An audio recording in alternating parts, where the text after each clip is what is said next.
Hello, everyone, and welcome to another episode of the Energy Talk podcast, where we share stories about the energy industry. Thank you so much for joining me this week. My name is Olubumi Olajide, and I hope you're ready for a very exciting episode. Today, we have Dr. Victoria Nalule on the podcast, and she's going to be talking to us a lot about energy access in developing countries. We're going to be focusing mainly on sub-Saharan Africa because, according to most reports by the International Energy Agency and a lot of the outlooks that were released this year, Sub-Saharan Africa is the region that will get electrified last. So that means that, let's say in the year 2030, the most people without access to energy or electricity will be from that region. So we just want to dive deep into what challenges those regions are facing in terms of development for electricity and also for equality in terms of infrastructural development and how these places can really push forward. We're going to be talking a lot about the petroleum and mining industry because that's where Dr. Victoria specializes in. I think it's going to be a very interesting conversation, and I look forward to seeing what you guys think of it. So without further ado, let's jump right into the conversation with Dr. Victoria. Oh, but before we do, just a quick announcement. To get updates about the podcast and stay in touch, please don't forget to follow us on social media and subscribe wherever you're listening to the podcast. You can reach out to us by email, and we look forward to hearing from you. So, sorry for jumping in again. Let's jump right into the conversation with Dr. Victoria.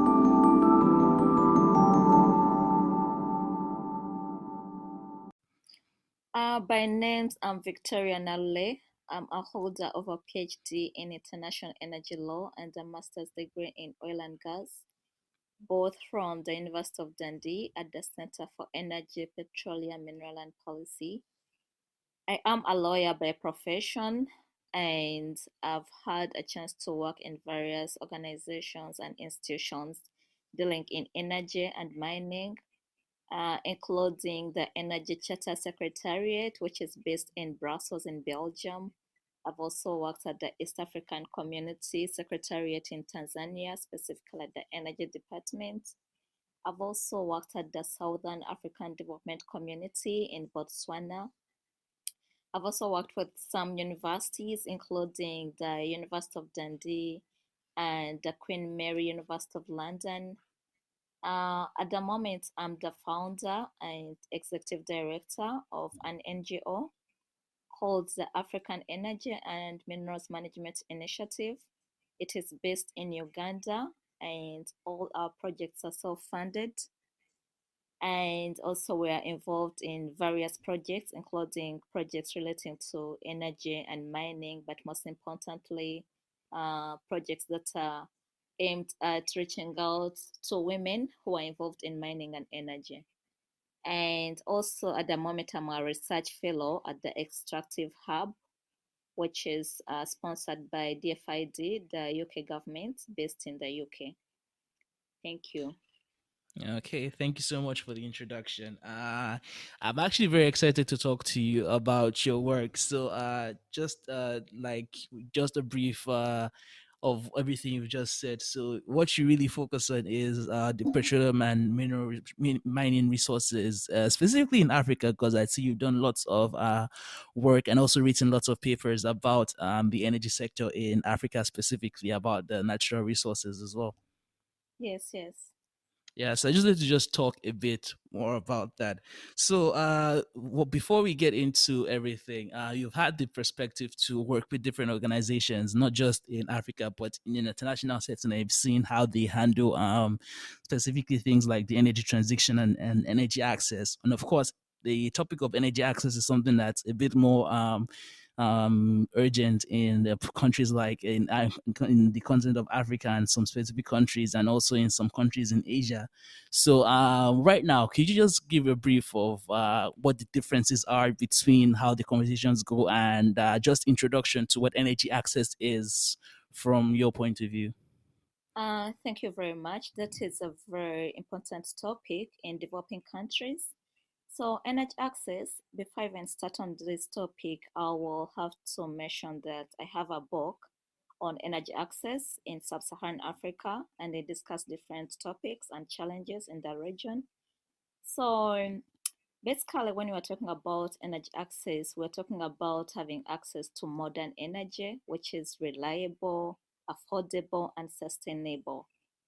Energy access issues are mostly faced in developing countries, including countries in Africa and Asia, because in most cases, our people, especially people in rural areas, they have no access to modern energy. And to understand energy access, you need to be sure to distinguish between modern energy and traditional energy. By modern energy, we're talking about electricity, we're talking about using energy uh, like such as natural gas. And then for traditional energy, we're talking about people who mostly use candles for lighting.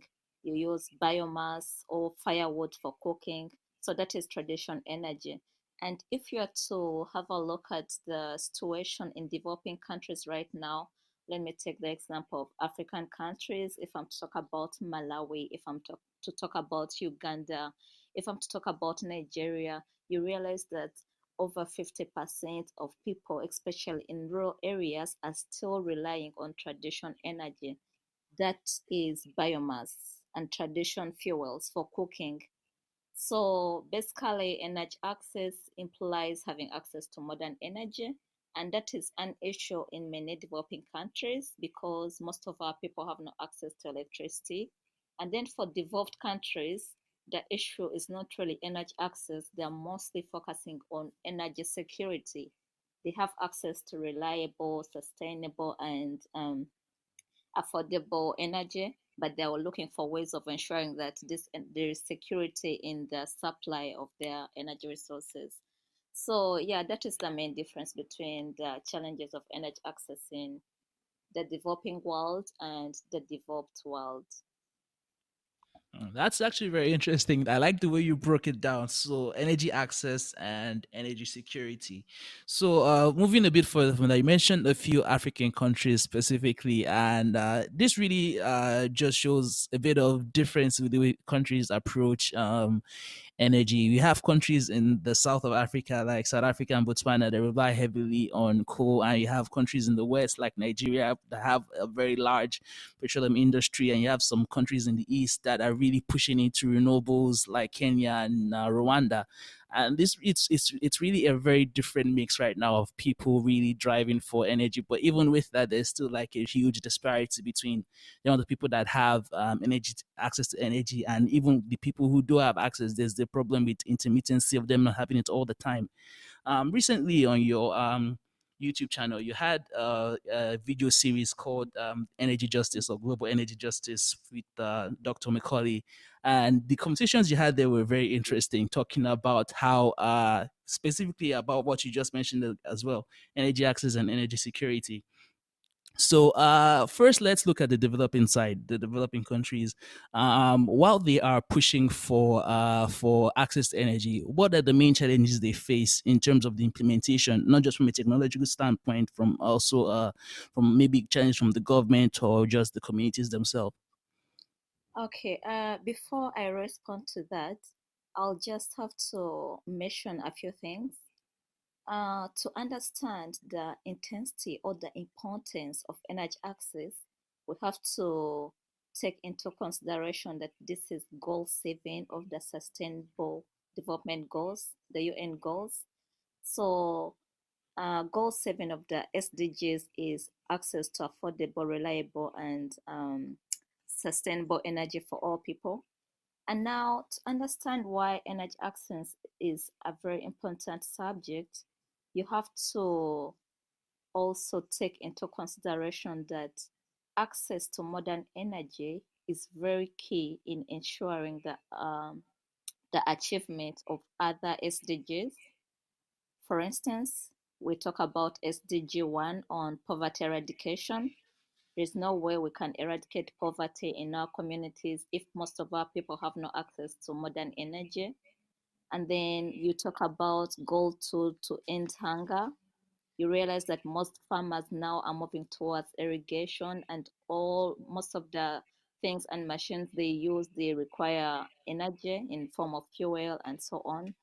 And then you also talk about goal 3 to ensure healthy lives.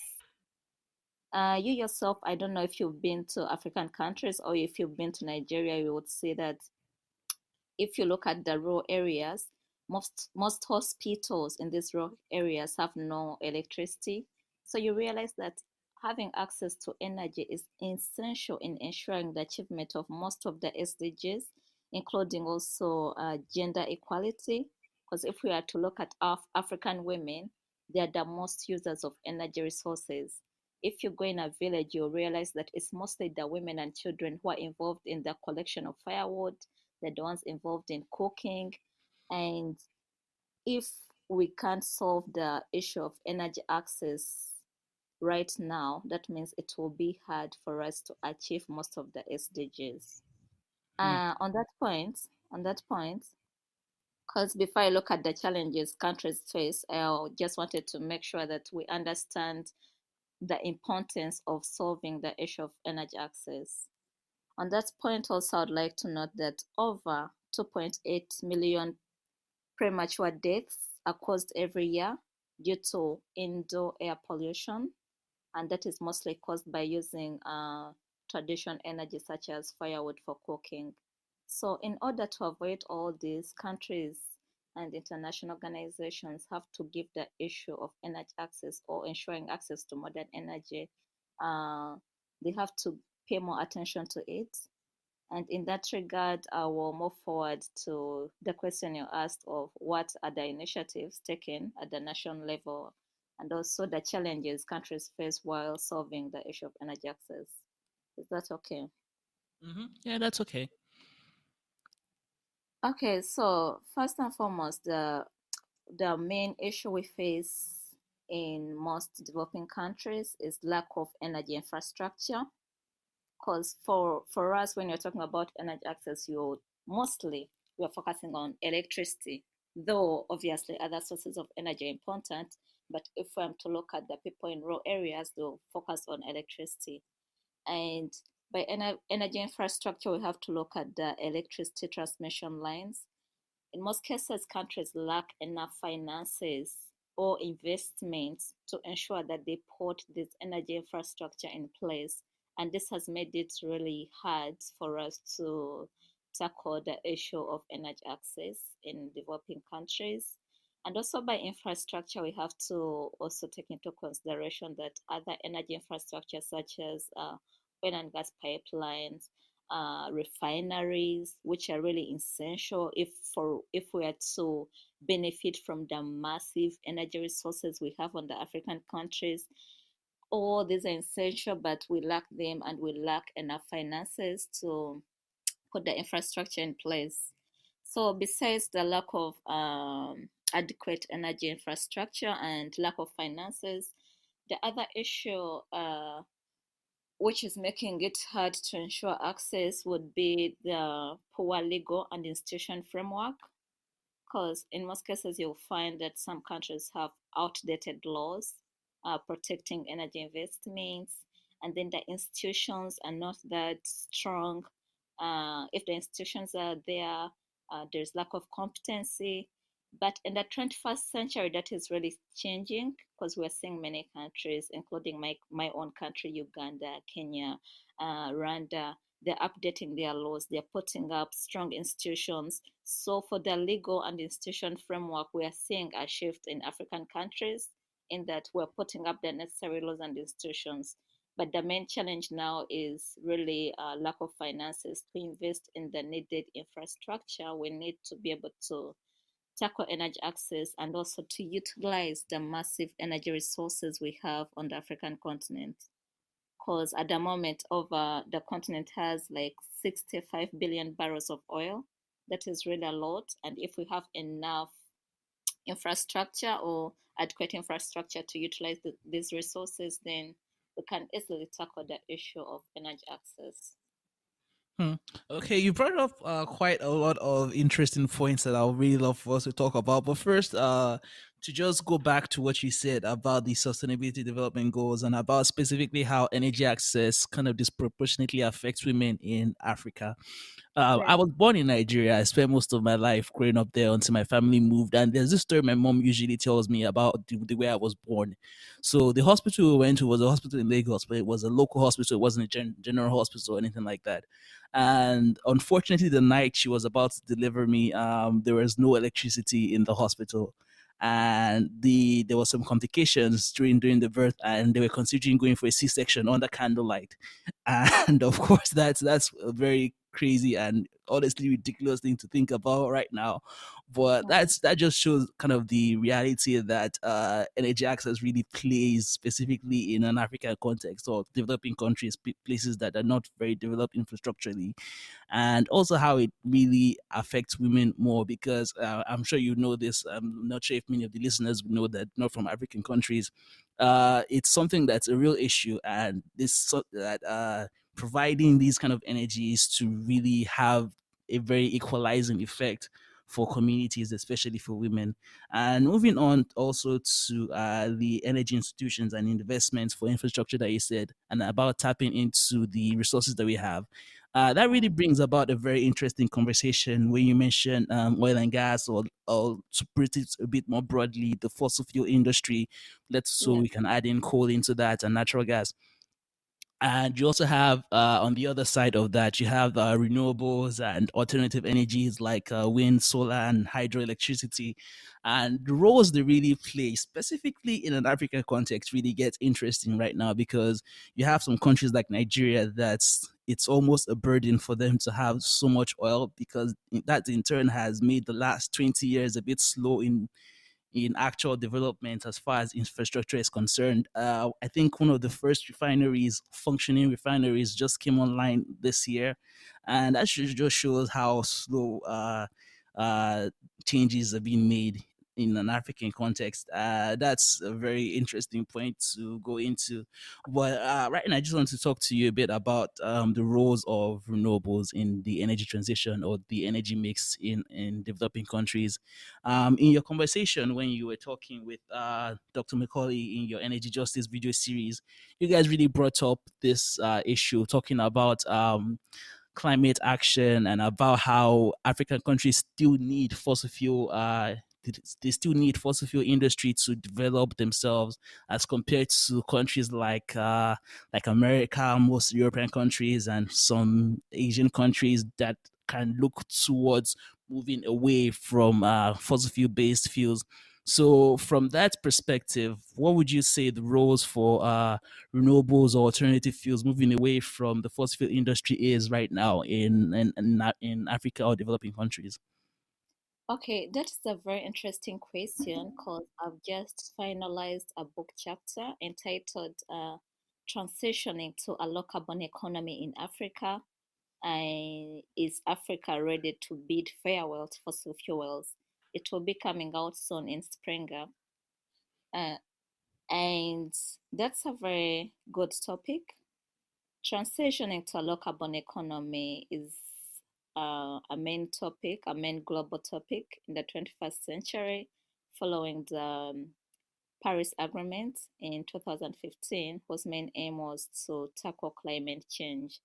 We understand at the moment there are various climate change impacts in various countries, including African countries, but also to answer your question just in one sentence, I will say that African countries or developing countries are not ready to shift from fossil fuels to renewables.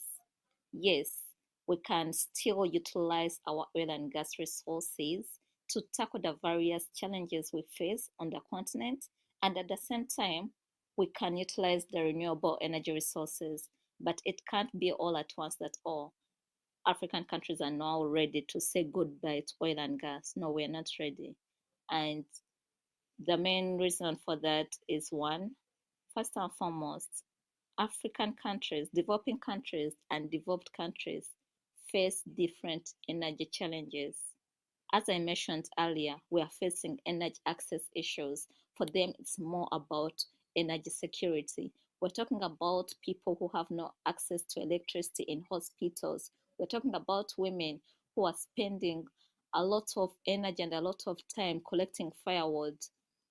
We're talking about over 290 million people who have no access to electricity in Africa.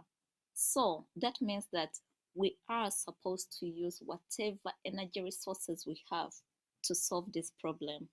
If we are to talk about electricity, you realize that it can be generated from various sources of energy, including renewables, hydro. It can also be generated from oil. So, if we have some oil or coal, which we can use to generate electricity, as African countries, we are still entitled to do that.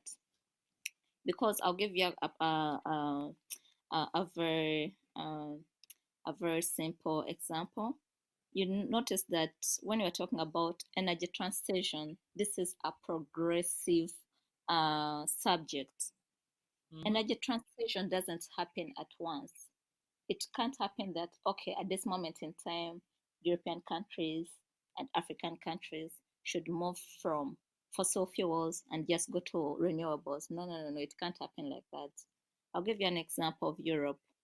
In the 19th century, the focus for European countries was to shift from wood and water power to coal.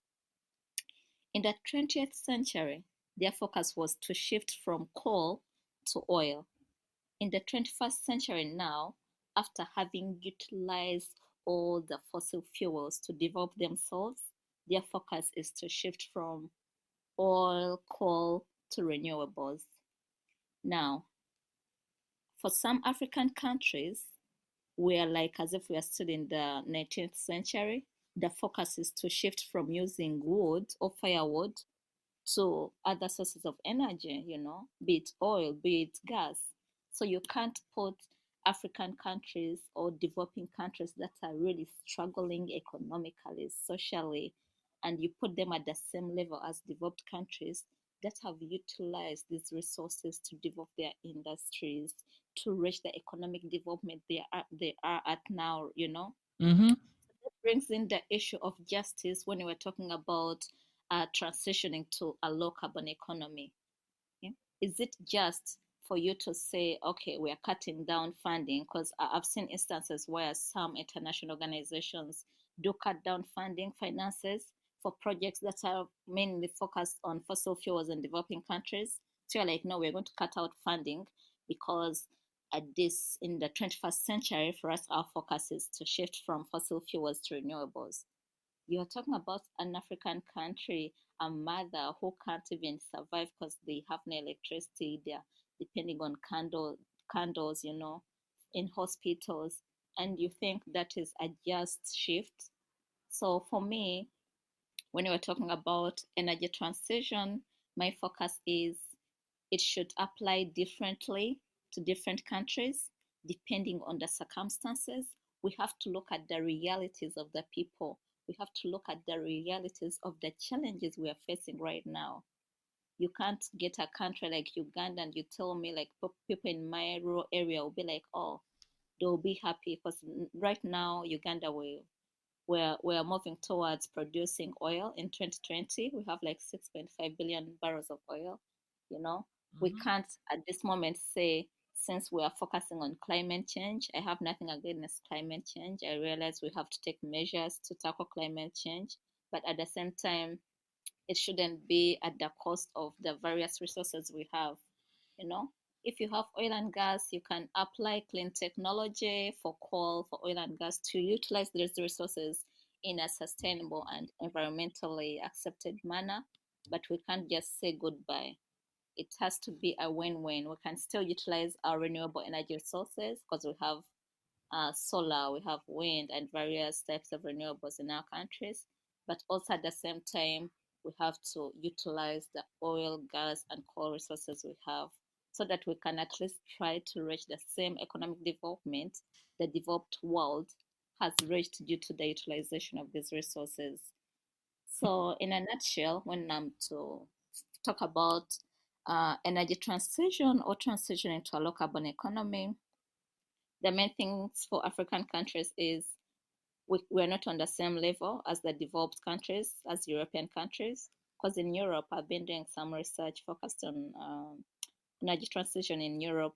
You realize the EU has put aside lots of money to sponsor its member countries to deploy renewable energy, to deploy electric vehicles, energy efficiency, and all these things. So they have the money. They've already benefited a lot from the oil and gas resources. As we don't have that money, so we have to utilize whatever resources we have to make sure we solve our problems, energy challenges, economic problems, and social problems.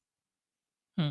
That's very interesting. There's a very interesting dynamic to this conversation you just brought up. It'll be completely different when we talk about energy security. We focus on European countries and America and other countries in the West. But just coming back to African countries and focusing on the energy transition and energy access, I've heard some conversation because what I've having this podcast and having many people on, and something that comes up very regularly sometimes. I won't say it's like an added pressure or expectation for African countries to kind of there's a term that I was introduced to, leapfrog conventional fossil fuels and kind of like move a bit quicker towards renewable energy technology as it gets cheaper. Maybe not specifically in terms of the national grid because infrastructurally that will be or practically impossible to achieve such a feat.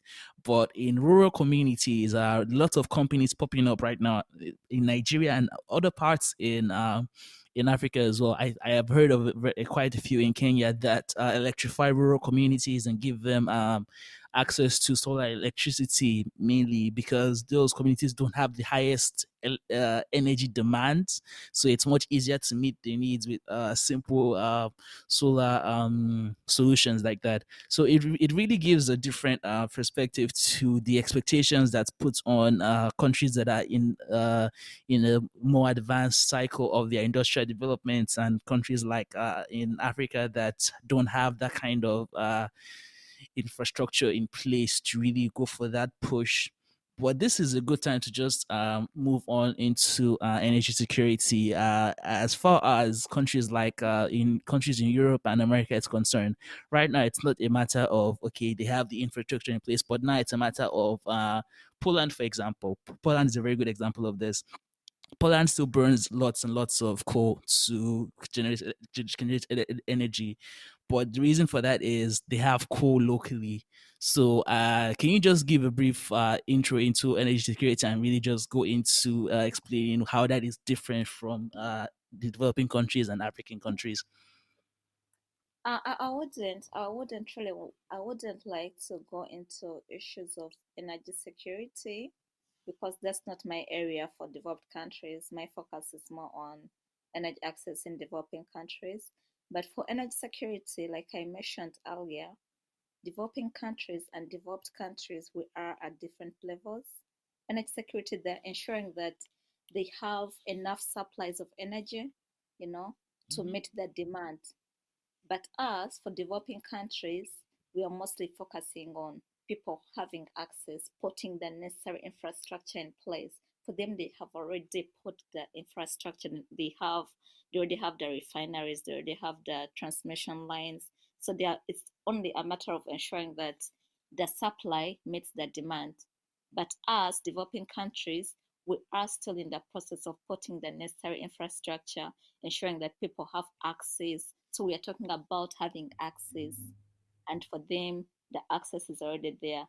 They have the energy is reliable, and they they're only interested in securing the supply so that the supply continues to meet the demand. But for us, we have to focus more on having that access, and then later we have to ensure that it's reliable, Mm-hmm. and it's affordable.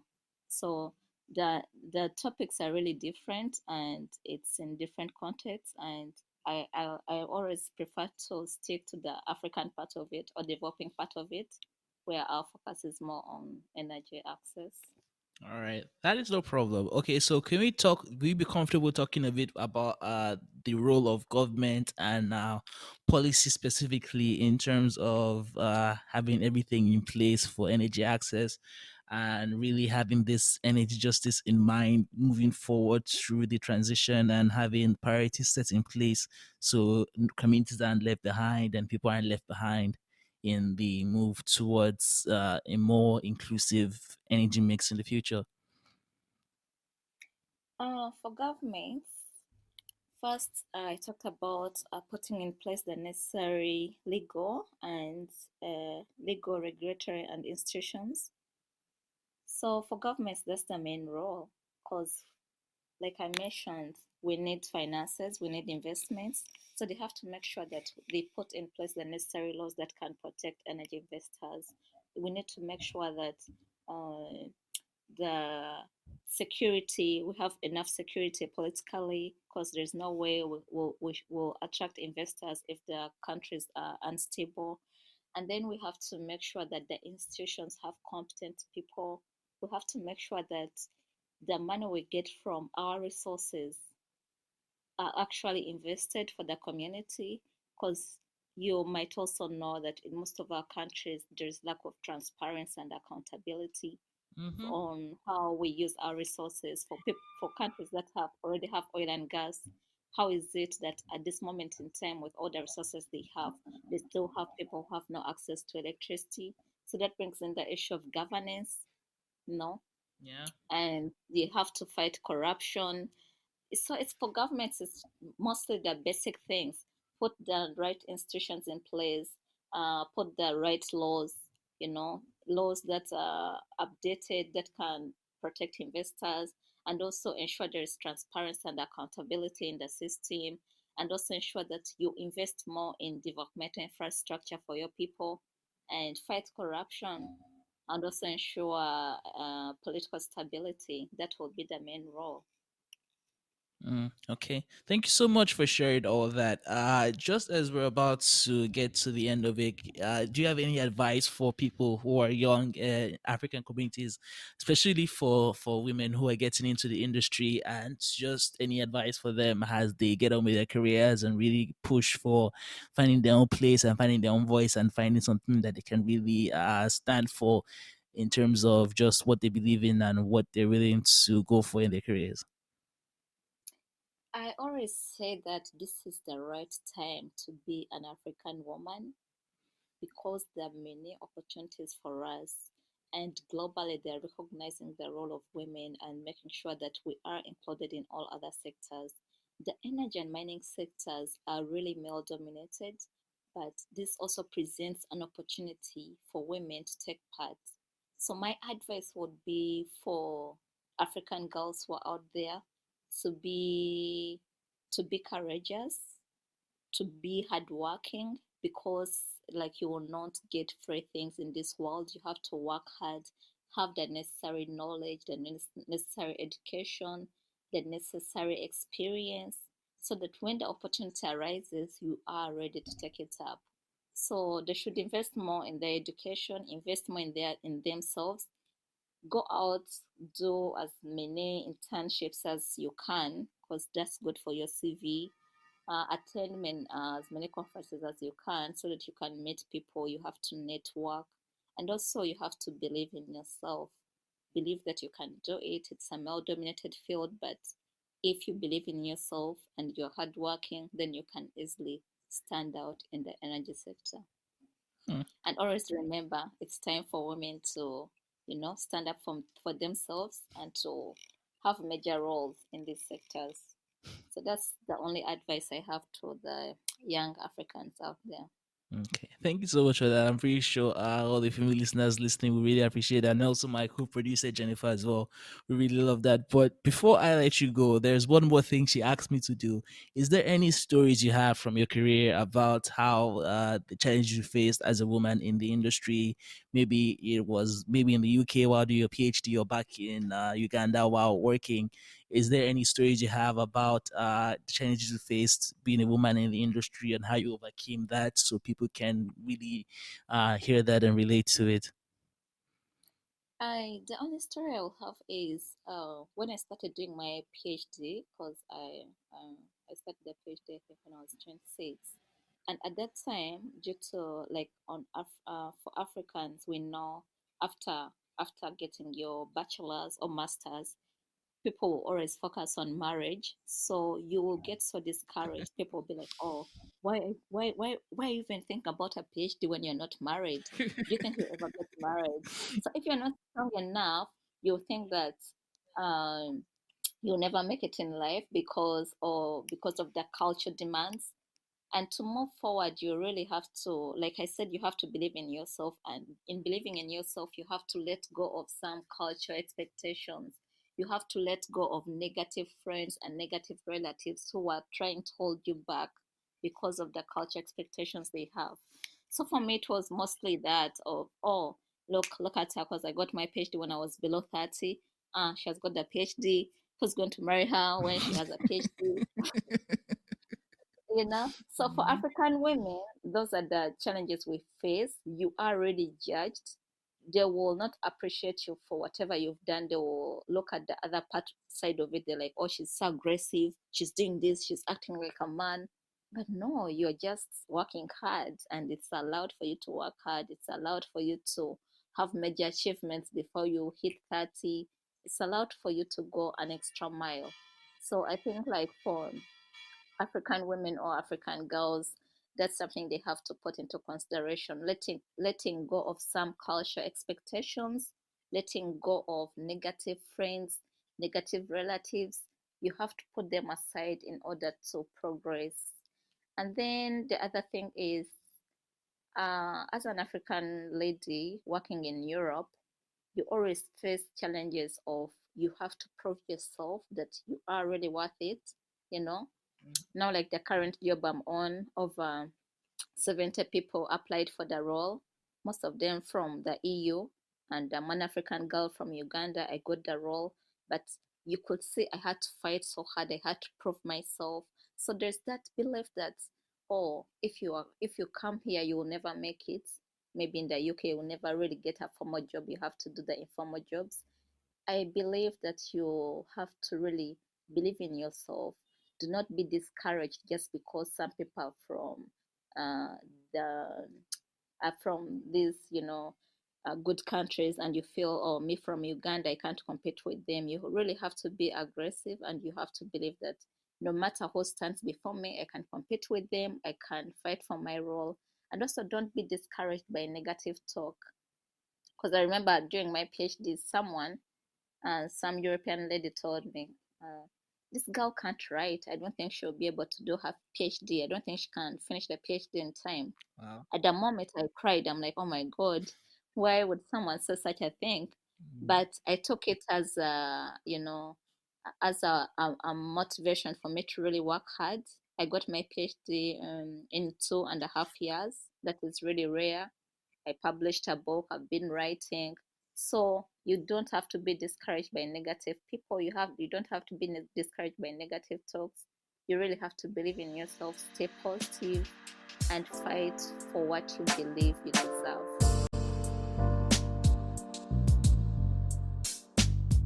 I hope you enjoyed the conversation we just had with Dr. Victoria. This really brought up a bunch of interesting arguments for the use of non-renewable electricity sources or energy sources in developing regions.